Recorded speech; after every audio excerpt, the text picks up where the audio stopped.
It was only 3 model years ago that Hyundai released a redesigned Tucson, a model that earned a solid third place finish in our most recent compact SUV comparison test. And the vehicle's getting a mid-cycle update for the 2025 model year that includes some modest exterior changes and really some significant interior updates that address some of the issues we've had with this vehicle.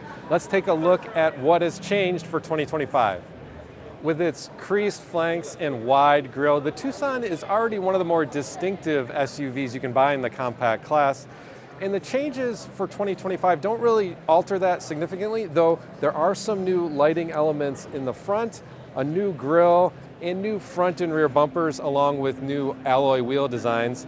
And this front end change is really what's most significant about it, and it really makes these lighting elements stand out more. The updates for 2025 are more apparent inside as the Tucson gets a new dashboard layout with this big curved screen. It includes a 12.3-inch screen for the instrument cluster and another 12.3-inch screen for the infotainment system. Now the screen on the instrument cluster is optional while the infotainment screen is standard. And you now get wireless Apple CarPlay and Android Auto connectivity, something that wasn't offered on the Tucson's previous biggest screen, to our constant frustration.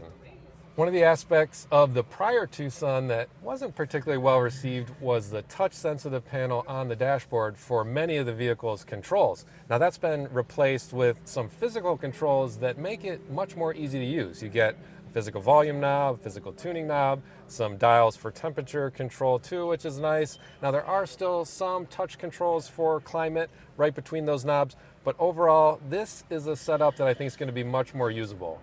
Hyundai has also changed the gear selector in the Tucson. It used to be a push button on the console for many trims, but they've moved it to a console twist knob style like what we've seen in the Sonata.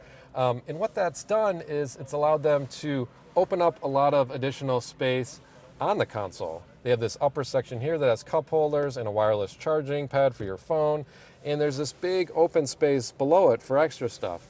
In addition, they've also added this ledge right here on the dash for storing smaller items. So they've really made an improvement in terms of open storage space in the front of the cabin. The interior space for passengers is pretty similar to what it was before, but that's still good. There's good space in front for taller adults to drive and also for someone taller to ride in the back at the same time. It's nice too that the backrest has a recline feature. That's standard, and it's located low on the side of the seat, so easy to reach if you want to recline the backrest. The 2025 Tucson has carryover powertrains. The gas model is powered by a 2.5-liter four-cylinder engine that makes 187 horsepower and works with an 8-speed automatic transmission, while the hybrid and the plug-in hybrid, which is this model here, have a turbocharged 1.6-liter four-cylinder. Now in the hybrid, it makes 231 horsepower total, and in the plug-in hybrid, the system is rated at 268 horsepower. And this is the charge port here for the plug-in hybrid, and it has a 7.2 kilowatt onboard charger, so when you're connected to level 2 service, it can replenish the battery in as little as 2 hours, according to Hyundai, and that's pretty quick. Hyundai says the gas-powered Tucson will arrive at dealerships in June, while the hybrid and the plug-in hybrid versions should show up later in the summer. If you want to learn more about the 2025 Hyundai Tucson and all the other vehicles making their debut at the 2024 New York Auto Show, be sure to head over to cars.com/news for all the information.